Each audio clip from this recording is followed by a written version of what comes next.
Bismillahirrahmanirrahim. Berikut ini adalah tata cara atau protokol dalam melakukan kegiatan takhrijul hadis.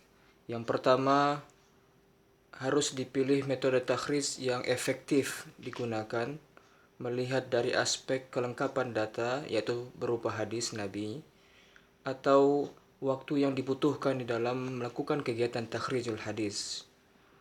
Maka dipilih salah satu metode takhrij yang tepat.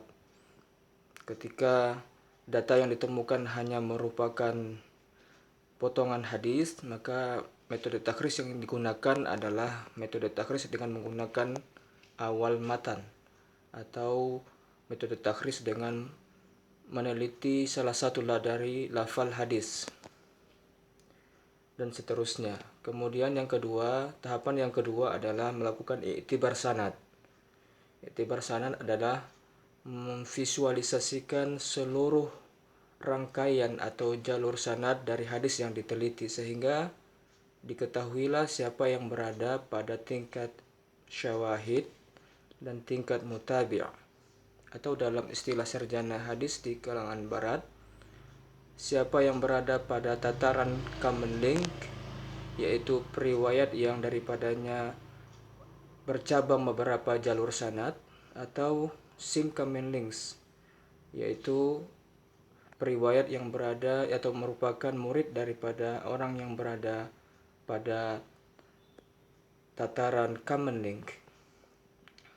Selanjutnya, kita akan melakukan kritik sanad, yaitu menganalisis sanad, menganalisis periwayat hadis dari aspek historis, yaitu biografi periwayat hadis. Yang kita bisa gunakan adalah kitab-kitab rijalul hadis.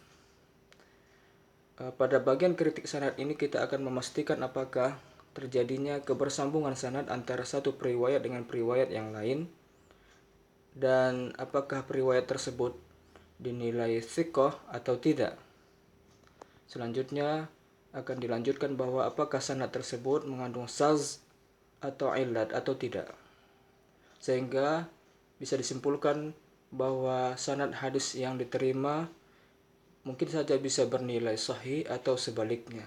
Selanjutnya kita melanjut kepada kritik matan, yaitu mengkritik redaksi, aspek redaksional hadis dan kandungan hadis. Pada bagian mengkritik kandungan hadis kita bisa gunakan berbagai macam ragam pendekatan keilmuan, baik pendekatan ilmu hadis atau pendekatan ilmu-ilmu sosial, atau mengikuti beberapa mi'yar atau standar yang sering dilakukan oleh para peneliti hadis dari kalangan sarjana muslim. Dan pada akhirnya kita bisa menyimpulkan bahwa matan yang diteliti atau dikaji hadisnya itu bernilai sahih atau sebaliknya. Selanjutnya yang terakhir adalah menyimpulkan khulasah, yaitu memberikan kesimpulan akhir berdasarkan hasil daripada kritik sanad tadi dan kritik matan hadis yang kita teliti, apakah berkualitas sahih atau tidak.